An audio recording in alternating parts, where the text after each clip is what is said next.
Want the video? Terrible. Here we go. 3, 2.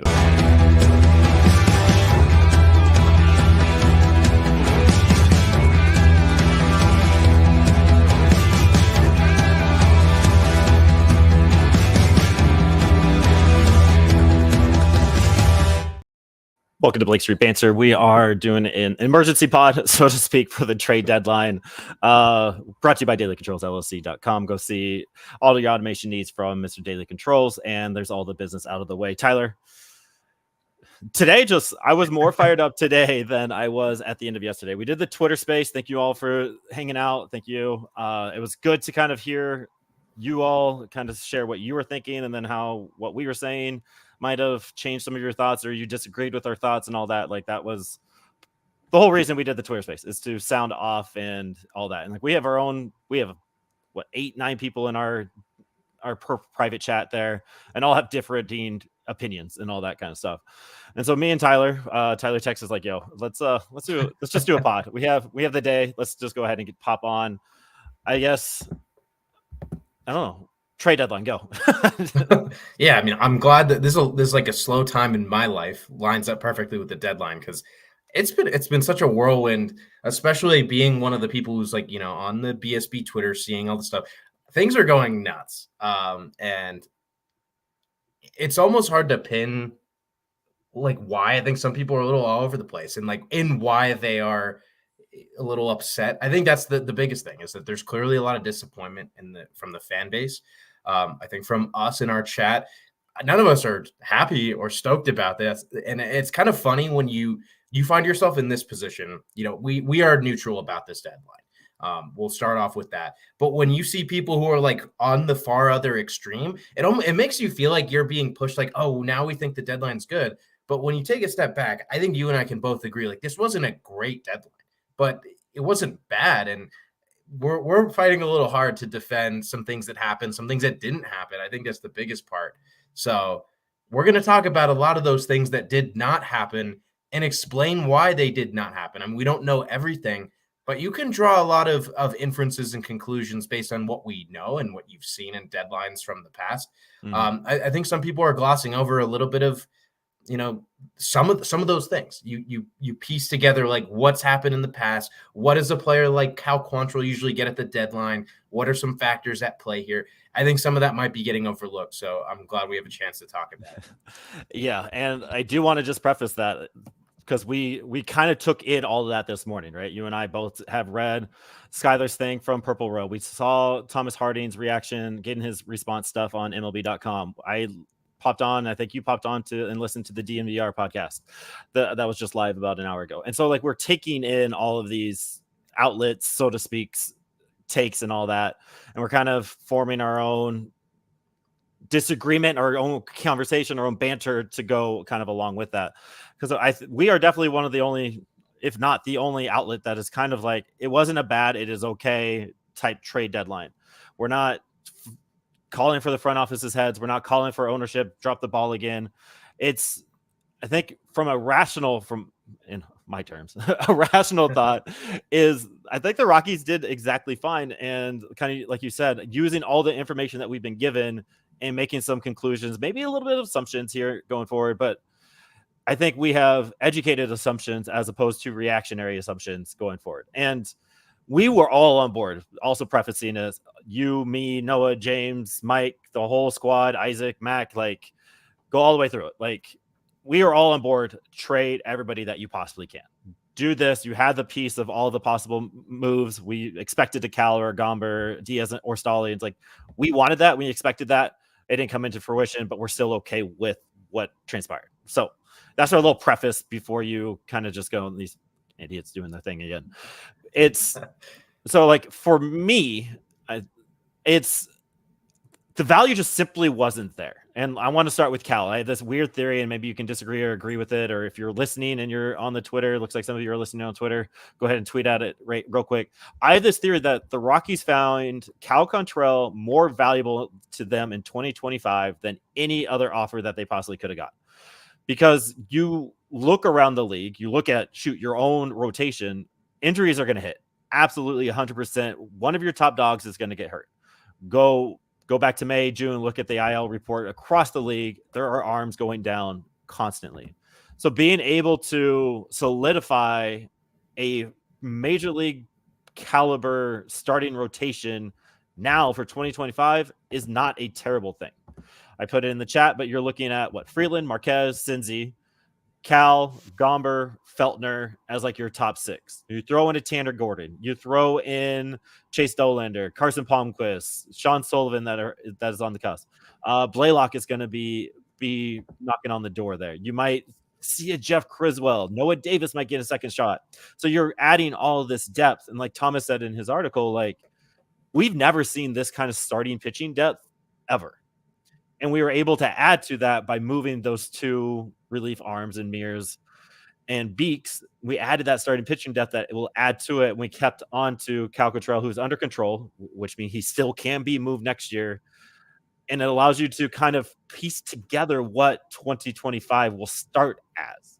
2026 is the window. I really do believe that they might be pushing 500 next year if things go right in a certain spots. That might be a little hoping, a little optimistic there, but that's my hot take. Cal is more valuable to the Rockies than any top 20 to 30 top prospect from any other team. When I think you boil it down there at the end to you have to think about what you would have gotten in return. And we saw some people saying like you just needed to trade him for whatever you could have gotten.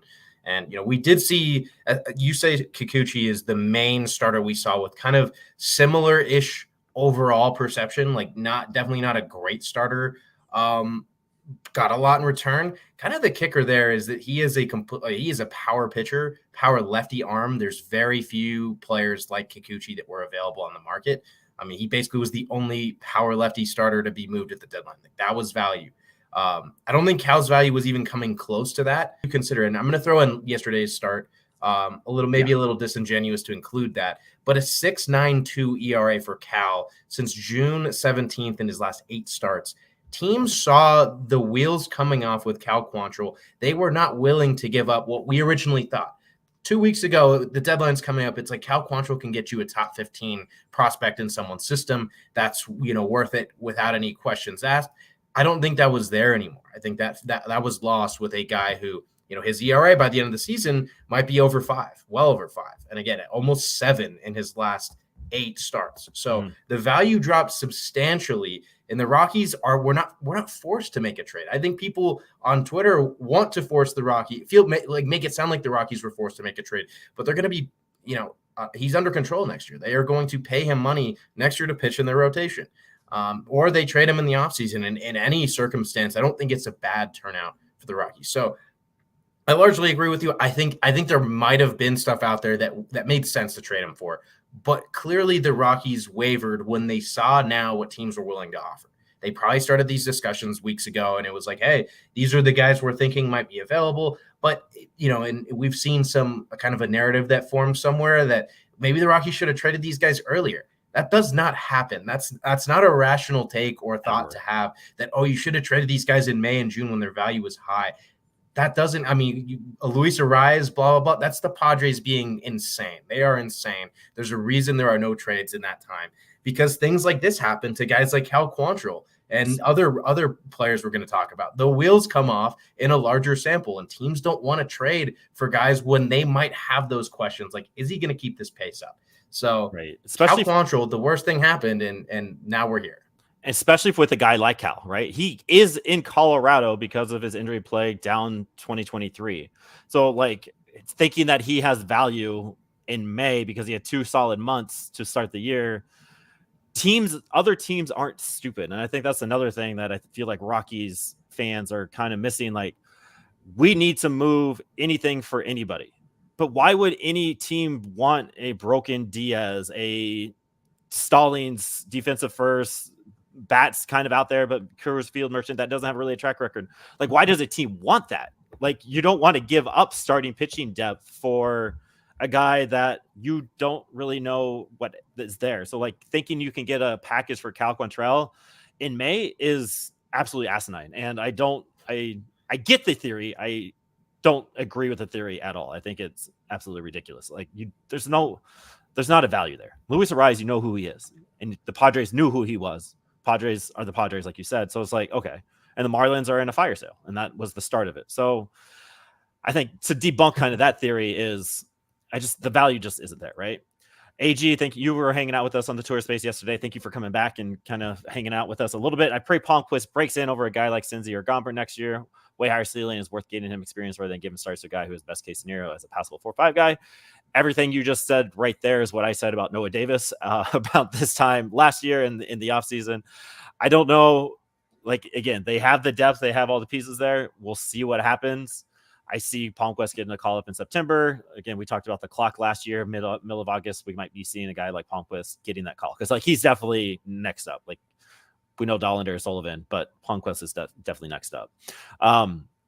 So I guess, like, going into the next part, I mean, I think we kind of covered our frustration, right? Maybe we're done in 11 minutes, but like maybe we just go through why this guy didn't quite have the value. Again, we are under the premise that just because they should be traded doesn't mean that there was value, that there was peak market out there. So let's go to the catching stuff. I did a little bit of research. There was only 3 major league caliber catchers moved this year and last year. And one was Austin Hedges last year. I think he either went to Texas or from Texas for international pool money, which was a pretty good deal. But one catcher, when we thought Diaz should have been moved last year, only one major league caliber catcher was moved. This year, you're looking at 2 catchers moving, Carson Kelly and Danny Jansen, who both are quite better, quite more proven than what Diaz and Stallings kind of provide. Look at the teams that need a catcher. Why did Pittsburgh, why did Cleveland not possibly want to trade for Diaz or Stallings? I mean, I think that the truth is in the numbers you've said about how many guys are getting traded. Like it's tough to be mad that catchers that your catchers aren't being traded when everybody else's catchers are not being traded either. Like, you have to take a step back and think about why that might be. Like, let's go through that thought exercise. Why might you not want to shuffle around your catching group? I don't know, maybe because those are the players that have the biggest impact on the rotation and just the pitching staff as a whole outside of those pitchers themselves. And so I'll step out of the condescending tone and all that. Catchers have such a big impact on more than just themselves. And that battery chemistry is important. You don't necessarily build that in such a short time. So adding a catcher at the deadline, there's risk in that goes beyond the production of that player himself. The risk is this starter starts pitching a little bit worse. Think about all the pitchers who have personal catchers. Like with, I think, Garrett Cole, it was Kyle Higashioka, was like the only guy who caught him for like 2 years. I think there was one with the Mets. I'm failing to think of all the other on that note catchers. Though, Maldonado, terrible hitter, right? Maldonado is it with the White Sox this year? I was just listening to a podcast. He has been Fetty's catcher, and when he's Fetty's catcher, Fetty has a sub-2 ERA in all of Maldonado stats. Yeah, it's a huge legitimate thing. Teams aren't just looking to add a body there. I mean, if someone was really, really hard pressed, did not have a backup catcher, like maybe you would have seen Jacob Stallings moved. I thought by the deadline, I thought Jacob Stallings was the more likely guy to move because he's been the Rockies' backup catcher this year, could have moved into a backup role. But really what we saw is teams not looking to shuffle things up there. And an important note with Danny Jansen moved to Boston. Boston has played Danny Jansen dozens of times. He's been a career Blue Jay. He's probably played the Red Sox like 50, 60, 70 times in his career. In some ways, he knows their pitching staff very well already. They know him very well. So that's an easy fit. Carson Kelly is having an excellent defensive year that really you can't, and he's younger, can't match that with Diaz or Stallings. So there was no catching market. If we saw 3 or 4 guys moved, it then becomes, maybe they could have, inserted Diaz or Stallings more into those trade discussions. But there was a report that came out a month ago that the Rockies, it was imminent they would trade him. I mean, that was reported. I'm sure that was grounded in something that they were dedicated in committing to trading Elias Diaz. They didn't have a chance to. That's really what it boils down to. And if you're saying otherwise, I think you need to look at the facts that we have. where would he have gone in place of who? What does he offer to those teams? I think the answers lead you to there was no market for Elias Diaz. Like nobody's adding a Diaz to their crop of prospects that they might want to have in September and beyond. It's just they needed that backup catcher now. And so so back to your Elias being traded, was that the conversation, or was it that there was no extension talks, or were they connected? Because I thought it was not extending. With the report that came out, it was like they were committed to trading him. That was like a Bob Nightingale report. I think I don't know if it's been affirmatively reported that they don't want to extend him. I don't think that is remotely in the cards though. So they wanted to move Diaz. There was no way that was going to happen based on now what we've seen and what we knew going into the deadline. Yeah, and looking at two teams that possibly needed one, the Pittsburgh Pirates and Cleveland. Cleveland has Bo Naylor and Austin Hedges. Like, is Elias Diaz really an upgrade of Austin Hedges? He's more broken. I wouldn't say so. Bo Naylor, obviously, he's the starting catcher, and he's a dog right now. Go to Pittsburgh. Joey Bart is on his resurrection path to say you should have not given up on me, San Francisco Giants, and he's like OPSing like 800 right now, and he's doing fantastic. Then you got veteran Yasmani Grandal. Is Grandal really that much worse than Diaz? Probably not. Has that veteran appearance, is already in the system, kind of back to has that rapport with the pitchers. Like, why not? And then they also have Henry Davis, like, who is ready to come back whenever they need it. Former number 1 overall pick. Exactly. You're going to give playing time. Right. And he'll probably be on that roster in August, September, right? And then look at Philly for a backup, maybe Rafael Marcin, young kid playing well in that role. So, like, you don't want to take away from a young kid who's doing okay with a aging veteran bat. And, like, why would you want to give up a 25th ranked prospect for that when you already kind of have these things?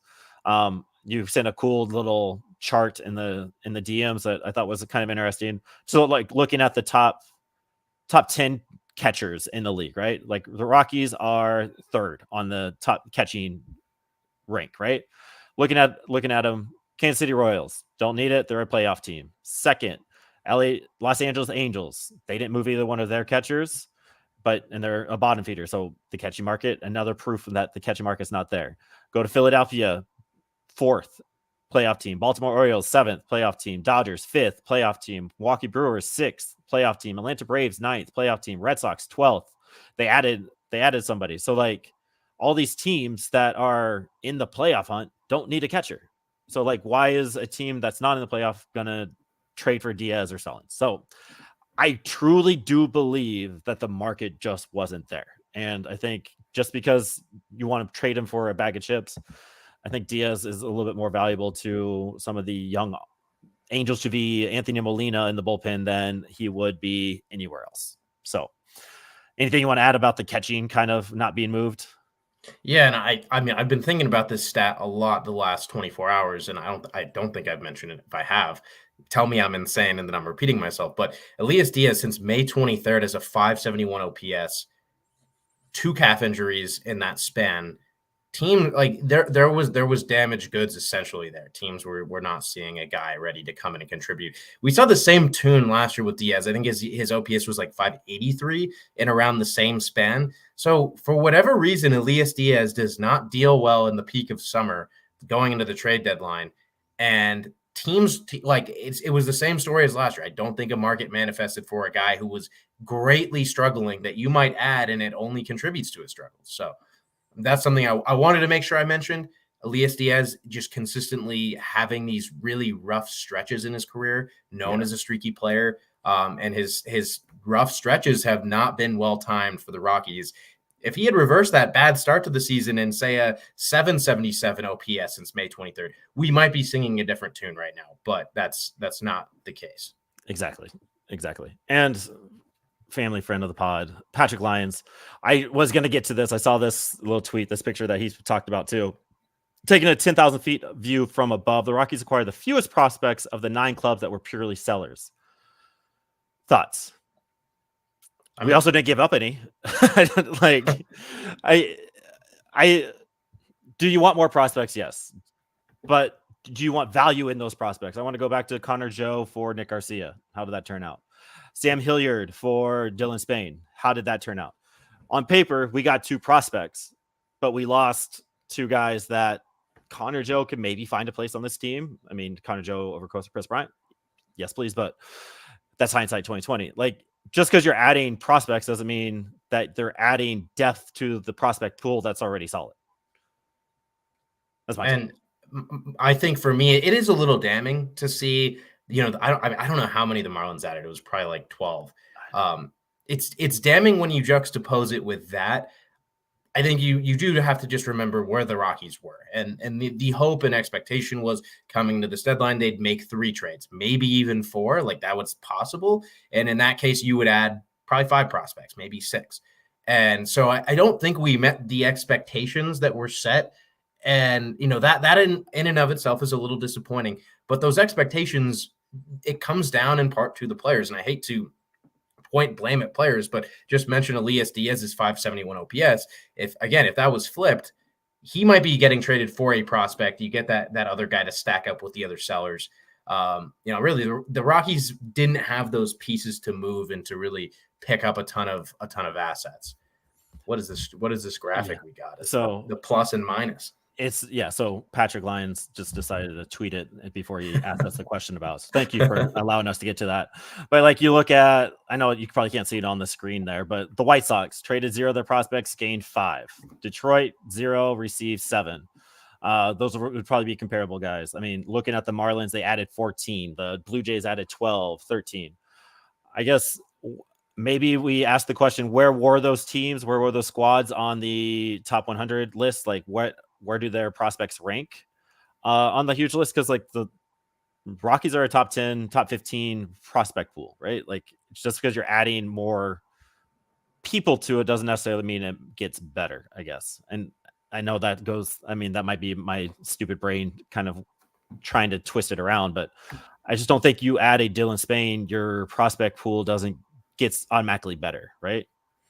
Yeah, and I mean, for the guys that are impending, I mean, you would take a Dylan Spain in a heartbeat for Elias Diaz. I think that almost hammers the point further that you couldn't even really get a guy like that. But also in something we've now mentioned, we mentioned in the space, we mentioned it. Isaac mentioned it in the article today. There is the 165 cap on prospects. So the Rockies have fully signed their draft classes. They have kept most of those guys from the last 2 or 3 years. They sign huge international classes year after year. At some point, like, bringing a guy in means you do have to release somebody. And we've seen some guys get released. There's guys to release, but it's not a game you want to keep playing where you're just continuing to whittle down prospects in your system, guys that might be able to contribute at certain levels, fill in certain roles. So just adding more and more it's not always a perfect view. So that Patrick, you do raise a good point. I think, again, this wasn't a great deadline, and that is sort of in support of that. There were downsides to this for sure. And I guess I just want to emphasize again, a team doesn't want to give up their 25th prospect for an aging Elias Diaz. Like, that's just not there. And again, thinking about the return, let's go to this question by AJ. I wonder if Rogers had a market. Same sentiment that he's underwhelming, basically a league average guy. That's the guy who's disappointing play most negatively affects us. Again, what value does Brendan Rodgers really have for a contending team? Like you wrote it in I'm stealing your thunder here in the rundown. Mediocre and inconsistent player that doesn't immediately boost a contender. Rockies should just keep evaluating. Again, like, what value does he bring to any other team? I'm going to try to bring up that chart while you kind of talk about it. Yeah, I mean, I think the league knows he's a talented player, and I think there was a Thomas Harding quote. I haven't been able to pin it down. Someone quoted it on Twitter that the Rockies kind of held their prices high, and in some instances, that's why some trades weren't made. Rodgers might be one of those guys that there were teams interested, but the Rockies were like, "Hey, this is a guy we drafted him number 3 overall 8-9 years ago. He was our top prospect for 5 or 6 years. Like, we're not going to just throw him away." I think they're willing to move him, but I'm sure the offers didn't come up in grand fashion for Brendan Rodgers. And you do have another year with him. And if he can tap into upside, that we know there's upside there. he's been an inconsistent player, and there's things to fix with him. I don't know that those things will get fixed. There is upside, though, and having that extra year to evaluate for him to continue building value. He's going to be going into a contract year next year. So there's a chance he becomes one of the best rental bats on the market next year. That is something to consider. He might have had some offers, though, AG. That's a good point to bring up. There might have been offers for Brendan Rodgers, but still kind of a weird fit for teams right now. Right, especially with that extra team of control. So, like, you're getting an inconsistent player, an inconsistent bat, Gold Glove defense. That insane play he made last night in the second and third inning was just insane. But like, you're not betting on that for the next year and a half. Like, if you're a contender, and let alone like maybe you could have seen something like with the Cubs or the Blue Jays, who ranked maybe not the Blue Jays, the Cubs and the Cardinals, 19th and 22nd respectively in the second base rankings there. You could maybe see something there, but does he really add that much value than a Brendan Donovan in the Cardinals system? Nico Horner is kind of the guy at Chicago Cubs. Like, there's already guys that are in place in those teams that possibly needed a Brendan Rodgers. So, and you can just wait until he's a free agent, and where you can buy him probably fairly cheap and not have to give up any of your prospects and go with that. So, like, what is really the market for a continued team on a second baseman? Again, Limited. Yeah, it's very limited. So, like, thinking as a Rockies front office, what value does Brendan Rodgers give me right now?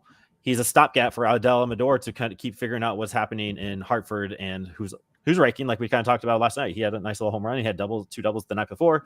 So he's filling in that gap, that time frame for Adel Amador to come up. And so is there more value with Brendan Rodgers on this team as Adel Amador tries to figure it out? I don't know. And yeah, Patrick mentions definitely some truth in having difficulty finding a home for these players. The next guy that I seen a lot of frustration in not trading Austin Gomber, which is a little surprising because going into the deadline, I don't think it was viewed as a likely move. This is the one I have the biggest bone to pick with because he's had a 7.15 ERA since June 2nd. So we are now looking at 2 months of 7 ERA ball. A guy who throws 90 miles per hour on his fastball, fourth lowest stuff plus in baseball among qualified pitchers. People wanted him traded. I want him traded because we can have, Carson Palmquist come up and do better. But that's the point. I don't think that there was really a market for Austin Gomber. I think some people, again, this morning, seeing on discussions on Twitter, people thinking Austin Gomber had a market. I would just love to know that was the case. Like, if someone can prove me wrong and there's reports that show that, I would be humbled. I just don't see a world where Austin Gomber and his non-serviceable starter self was getting offers at the trade deadline. Just it doesn't process in my brain. We didn't even see a huge run on starters. Like, there was enough starters traded yesterday. It wasn't like teams got really desperate at the end. No. So I'm a little lost for words at that one. I don't even think we need to spend that much time on it. Hit the key points, but the giving up the most home runs across the league with 20 at the moment also probably isn't enticing for teams to add. The inconsistency that is Austin Gomber. Like, he was great June, July last year, but player of the month type numbers, had a nice little run in May this year. Like, very inconsistent with where he is, what he does, and like, it's just like no team's trading for that. He's also approaching career high numbers again. Like, he pitched 140 innings last year. He's at 109 this year. So you maybe get 4 or 5 starts out of him that might be inconsistent. And then what is he for you in the playoffs? Granted, you got to get to the playoffs. So maybe that's a value, the inning eater type thing. But like, why would you want to give up somebody for that? I don't know. What Houston gave up for Kikuchi was insane. And like, I thought that might have set the bar, adding that. But like, if you're not getting that insane of a return back for Cal or Gomber, like, that's insane. Well, and then again, Kikuchi, it's like there was not a single other power lefty starter traded at the deadline. So Kikuchi had a market cornered. Teams looking for power lefty stuff. It was Yusei Kikuchi and nobody else, because Tarek Skubal, Garrett Crochet were not being moved. That's what happened. The Astros, I don't think the Astros were remotely in the Crochet Skubal like contest, whatever. But Kikuchi's market was raised by the fact that those guys are they're not getting traded. And he is the next closest thing to those guys on the market.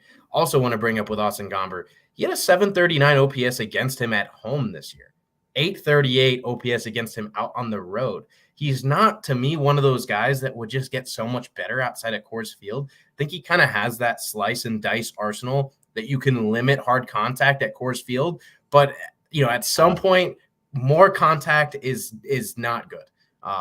We see guy where it's like, oh, limit the walks and all that. But like, I would much rather you have a guy walking a lot of guys, not giving up a lot of contact than someone who's not walking people and giving up oodles and boodles of contact, because in the end, you're going to give up 20 home runs like Austin Gomber this year. Exactly. It's I'm glad you touched base on that, because that one kind of got me fired up too.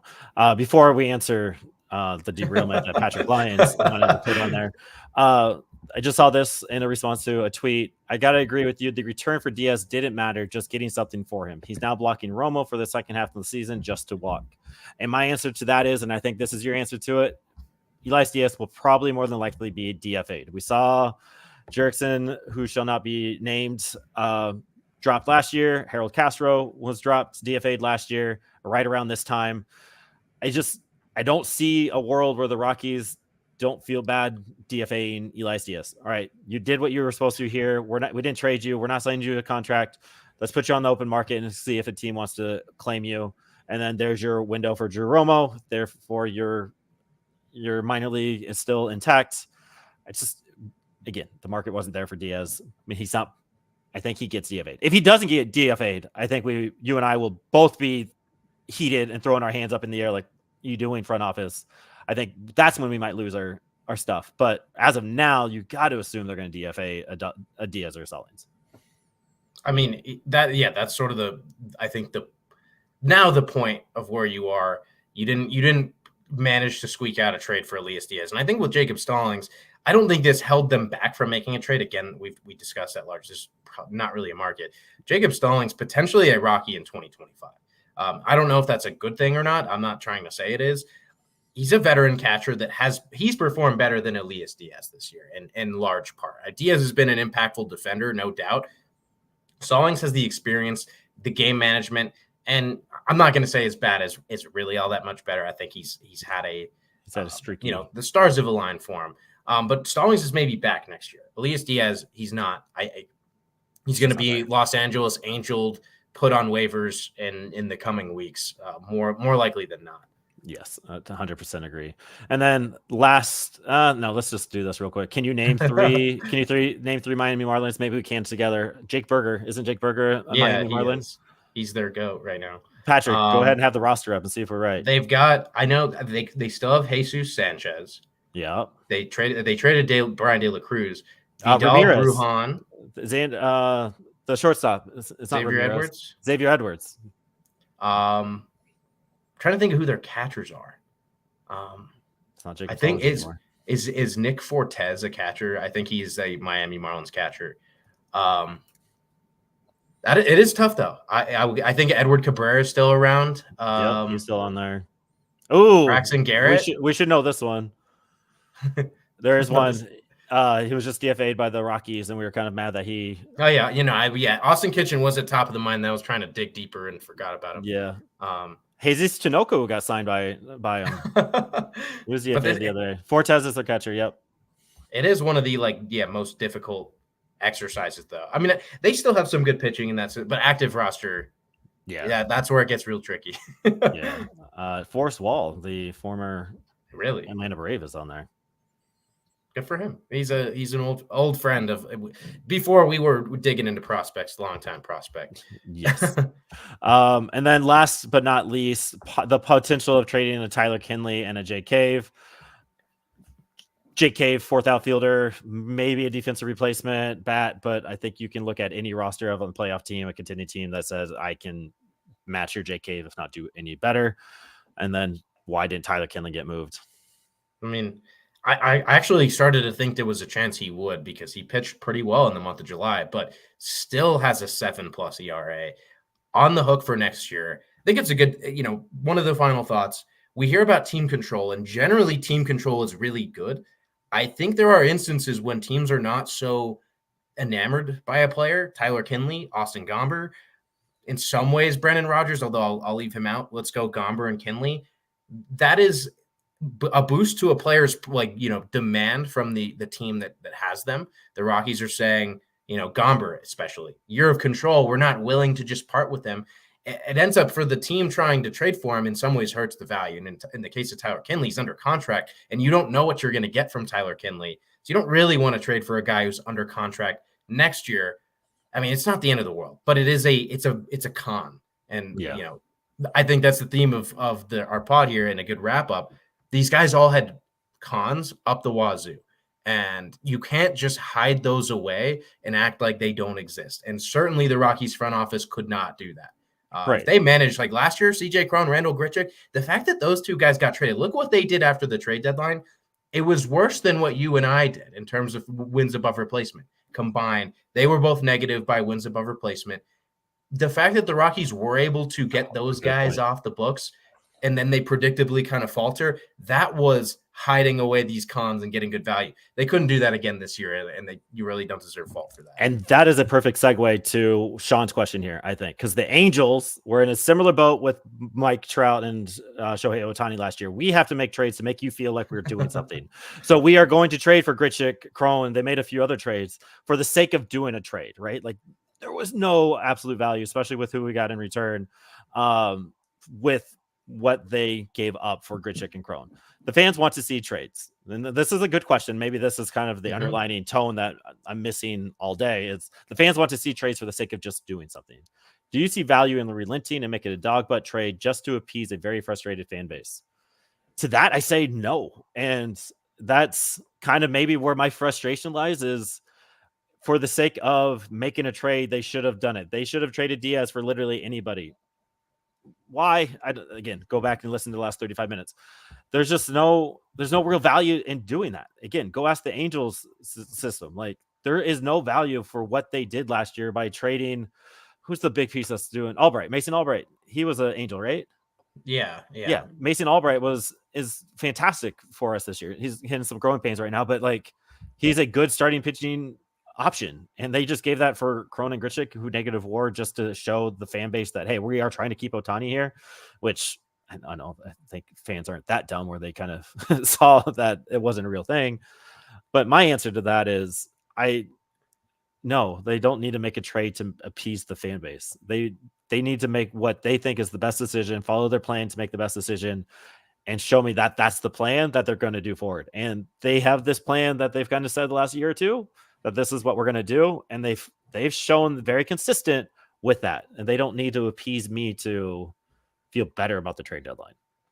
Well, yeah, I'll say no for slightly different reasons. I mean, I think they would have made a dog butt trade for Elias Diaz. Like as a good, one more final reminder, I don't even think a dog butt trade was on the table for Elias Diaz. So, I mean, maybe there was, and it was like some 30-year-old in high A, and the Rockies were like, okay, we'll just bite the bullet on Diaz and whatever happens the rest of the season. But from a more serious perspective, I don't think the Rockies are listening to the fan base. Sometimes that's to a fault, that I think they do things and it rightfully pisses the fan base off. But for me to step into villain mode, I think this is one of those instances where they are better off for not necessarily listening to the fan base. I don't think that, burning these, someone like Cal Quantrill especially, that will have value beyond the deadline, that just trading him for the sake of trading him at value that I'm sure the Rockies did reasonably deem to be too low for him, for his services. Not just forcing a trade there, I think they probably will be better off in the long term, the next year and a half for that decision.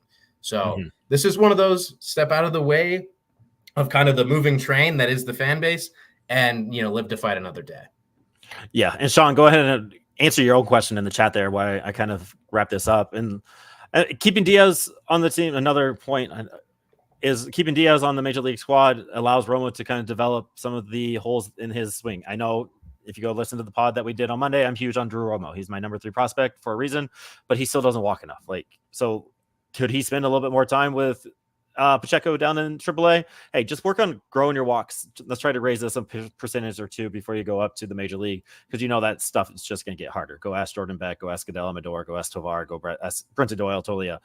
Shoot, just look across the dugout and look at Monty and see what he says about the major league pitching. So, like, yes, we want Drew Romo. Yes, he's ready. Yes, but there isn't anything wrong with him developing how to create game plans, how to take a walk, how to do a little bit more things as a 22-year-old catcher. And again, catching has a big weight to it more than just performing where it is. So, and then when has the fan base ever been right about anything? Like, you can go and ask, every fan base thinks the very worst. And I guarantee you, if that's how the franchise ran it, it would be ran even worse than what is already being ran now. So, like, I don't even know the last time, like, is the Angels maybe the most recent? Hey, fan base, we hear you. Like, we will trade this, and look how that worked out for him. Wasn't able to attain Ohtani, and you got way worse than your bottom dweller again, with still Mike Trout injured, but on your team. Like, maybe that's it. I mean, yeah, it's like we are here, us included. Like, we're taking the other side right now. We're here for a reason, and the Rockies front office has taken massive strides in the last couple of years. And yes, part of the reason we are here is because that you look at like certain. I got to stay off Twitter. That's my lesson at the deadline. But you look at replies to certain tweets, and it's just the same like one-liners about how bad the Rockies front office is. But if you have been paying close attention the last year and a half, 2 years, things are it's night and day from what we saw under Jeff Bridich and even the early parts of the Bill Schmidt tenure. Like, things are working like a functional front office now, and they deserve credit for that. Like, there's so many things to criticize. Let's criticize more of the right things than the wrong. So I think that's a nice ribbon on our speaking here. Honestly. And Sean, that's kind of how we opened up our podcast. Is we just got tired of the talking heads, over the frustrated, the lack of moves. We discussed how we are kind of the only outlet that has taken the stance, so to speak, that the Rockies had to be a B or an A trade deadline and not moving some players because not being able to move them and the value just wasn't there. So thank you for hanging out with us. And we're not trying to convince you otherwise, but we're just trying to give you a different way to look about things. I think there is a line that you can kind of blur together about rationale and being a fan. Yes, I wanted the Rockies to do more and trade more, but I'm also, after looking at it, completely okay with the fact that they haven't moved anybody. The next 2 or 3 weeks, again, are going to say a little bit more than I think this trade deadline. I think you have to DFA one of the catchers. You have to make sure Jordan Beck is getting playing time. Nolan Jones, like, how are you going to navigate that whole outfield there with Nolan Jones, Jordan Beck, and Brenton Doyle? So it's going to be interesting going forward. But thank you for hanging out with us, Sean. I know you're kind of a frequent listener, hanging outer, so thank you for that. Patrick, thank you for hanging out if you're still there. AJ, you hung out last night, you hung out today. So again, thank you for just doing all that. That's part of the reason we do this. It's fun. Way to kill a nice little Wednesday afternoon after the trade deadline. Anything else for the good of the cause, man? I mean, just you said it. What you have to be looking out for now is what the next roster moves are, because there will be some. They will shed light on the last couple of days for us here at the trade season. So watch out for certain players being on the move, not in trade fashion. So, and that's just leaving you with that. And let's leave it with that. As always, go Rocks and the minor league affiliates. Woo! Thank you for watching and listening. Please check out our link tree for more content.